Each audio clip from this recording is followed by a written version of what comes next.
Oh, hello there. I'm Jenna Cooper. In this class, I'll read Chapter 6 of Pride and Prejudice by Jane Austen. For you all. S. Yeah. Pride and Prejudice. Jane Austen. Chapter 6. The ladies of Longbourn soon waited on those of Netherfield. The visit was returned in due form. Miss Bennet's pleasing manners grew on the goodwill of my Sirst and Miss Bingley, and though the mother was found to be intolerable and the younger sisters not worth speaking to, a wish of being better acquainted with them was expressed towards the two eldest. By Jane this attention was received with the greatest pleasure, but Elizabeth still so superciliousness in their treatment of everybody, hardly excepting even her sister, and could not like them, though their kindness to Jane, such as it was, had a value as arising in all probability from the influence of their brother's admiration.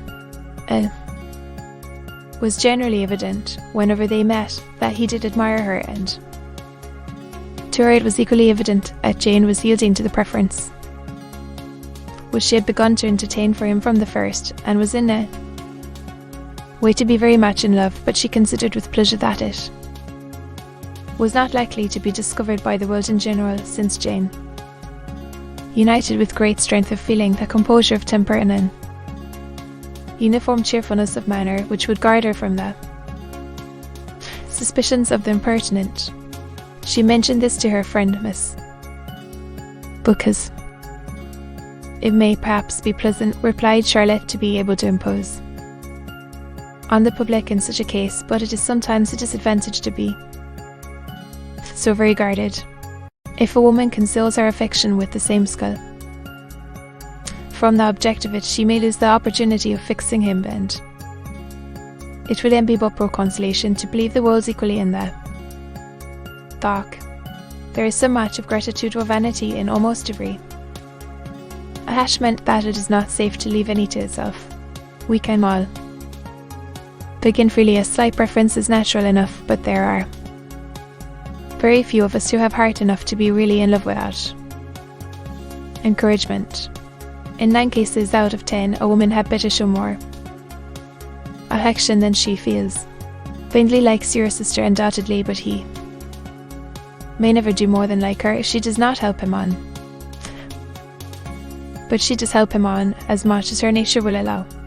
If I can perceive a regard for him, he must be a simpleton indeed not to discover it too.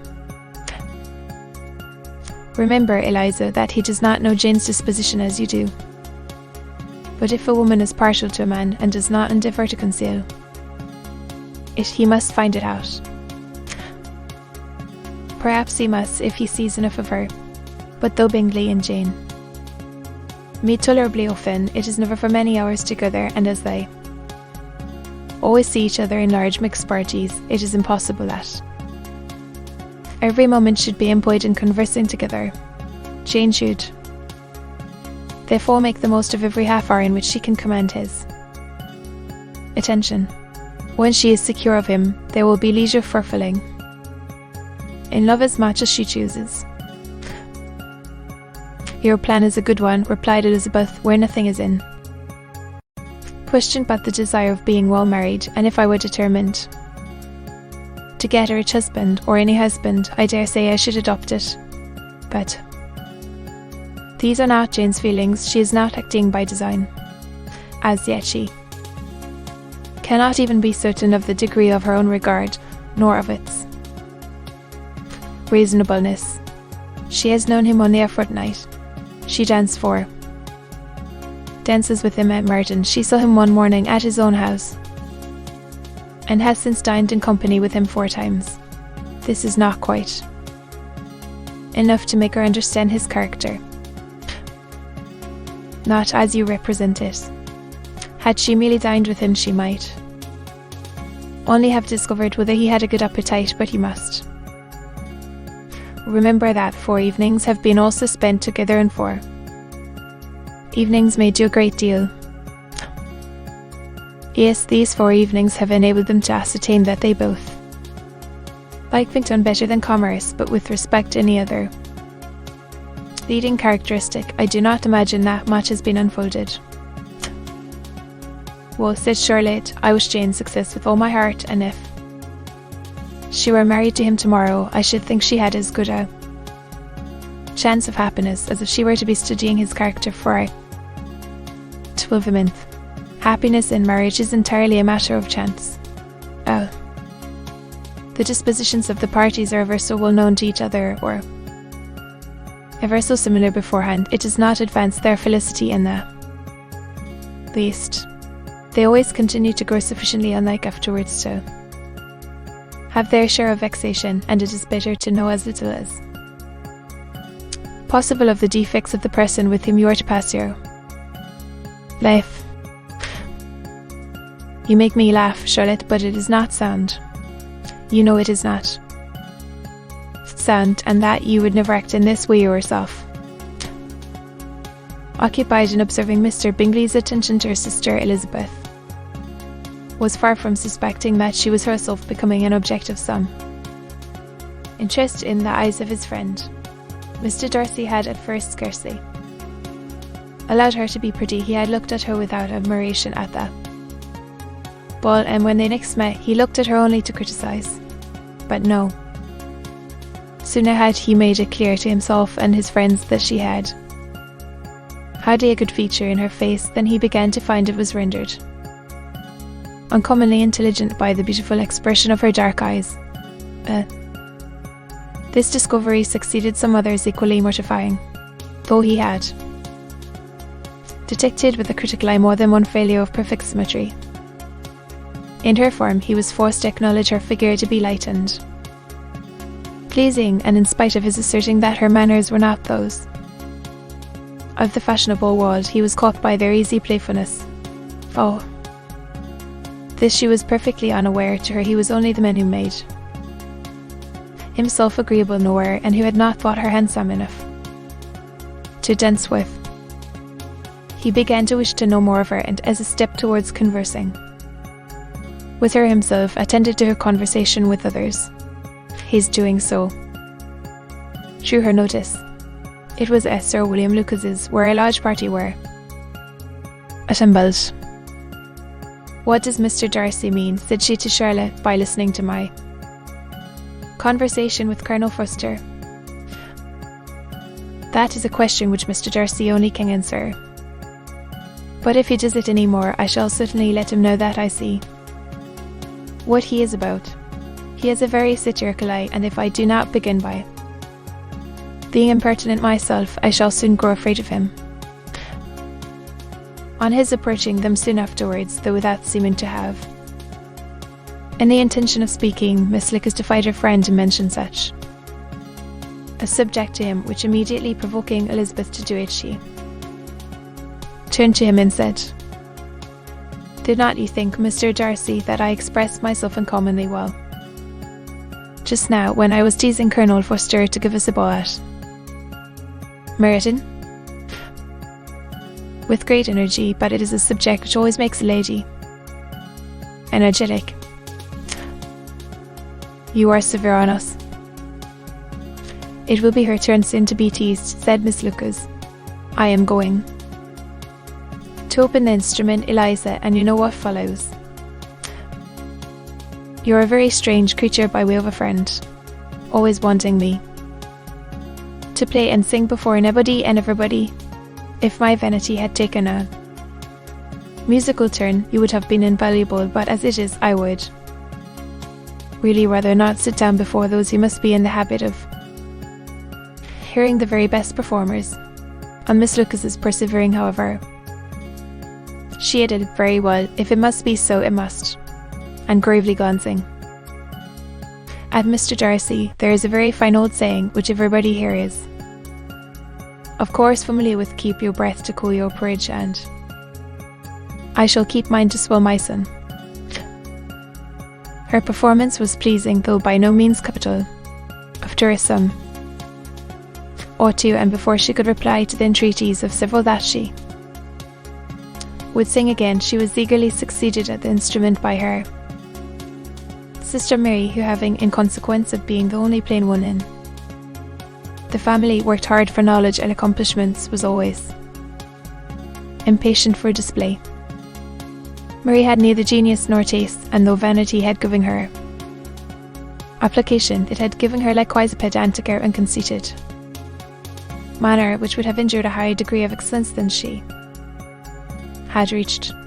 Elizabeth, easy and unaffected, had been listened to with much more pleasure, though not playing half so well, and Mary, at the end of a long concerto, was glad to purchase praise and gratitude by Scotch and Irish airs at the request of her younger sisters, who, with some of the Lucchese and 2 or 3 officers, joined eagerly in dancing at one end of the room. Mr. Darcy stood near them in silent indignation at such a mode of passing the evening, to the exclusion of all conversation, and was too much engrossed by his own thoughts to perceive that Sir William Lucas was his neighbour, till Sir William thus began. "What a charming amusement for young people this is, Mr. Darcy. There is nothing like dancing, after all. I consider it as one of the first refinements of polished societies." "Certainly, sir, and it has the advantage also of being in vogue amongst the less polished societies of the world. Every savage can dance." Sir William only smiled. "Your friend performs delightfully," he continued after a pause, on seeing Bingley join the group, "and I doubt not that you are an adept in the science yourself, Mr. Darcy. You saw me dance at Meryton, I believe, sir?" "Yes, indeed, and received no inconsiderable pleasure from the sight. Do you often dance at St. James's?" "Never, sir." "Do you not think it would be a proper compliment to the place?" "It is a compliment which I never pay to any place if I can avoid it." "You have a house in town, I conclude?" Mr. Darcy bowed. "I had once some thoughts of fixing in town myself, for I am fond of superior society, but I did not feel quite certain that the air of London would agree with Lady Lucas." He paused in hopes of an answer, but his companion was not disposed to make any, and Elizabeth at that instant moving towards them, he was struck with the notion of doing a very gallant thing, and called out to "My dear Miss Eliza, why are not you dancing? Mr. Darcy, you must allow me to present this young lady to you as a very desirable partner, who cannot refuse to dance, I am sure, when so much beauty is before you." And taking her hand, he would have given it to Mr. Darcy, who, though extremely surprised, was not unwilling to receive it, when she instantly drew back and said with some discomposure to Sir William, "Indeed, sir, I have not the least intention of dancing. I entreat you not to suppose that I moved this way in order to beg for a partner." Mr. Darcy, with grave propriety, requested to be allowed the honour of her hand, but in vain. Elizabeth was determined, nor did Sir William at all shake her purpose by his attempt at persuasion. "You excel so much in the dance, Miss Eliza, that it is cruel to deny me the happiness of seeing you, and that this gentleman dislikes the amusement in general. He can have no objection, I am sure, to oblige us for 1/2 hour." "Mr. Darcy is all politeness," said Elizabeth, smiling. "He is, indeed, but considering the inducement, my dear Miss Eliza, we cannot wonder at his complaisance, for who would object to such a partner?" Elizabeth looked her sly and turned away. Her resistance had not injured her with the gentleman, and he was thinking over with some complacency when thus accosted by Miss Bingley. "I can guess the subject of your reverie." "I should imagine not. You are considering how insupportable it would be to pass many evenings in this manner, in such society, and indeed I am quite of your opinion. I was never more annoyed the instability and yet the noise, the nothingness and yet the self-importance of all these people. What would I give to your strictures on them? Your conjecture is totally wrong, I assure you. My mind was more variably engaged. I have been meditating on the very great pleasure which a pair of fine eyes in the face of a pretty woman can bestow. Miss Bingley immediately fixed her eyes on his face and desired he would tell her what lady had the credit of inspiring such reflections. Mr. Darcy replied with great intrepidity, Miss Elizabeth Bennet. Miss Elizabeth Bennet, repeated Miss Bingley. I am all astonishment. How long has she been such a favourite? And pray when am I to wish you joy?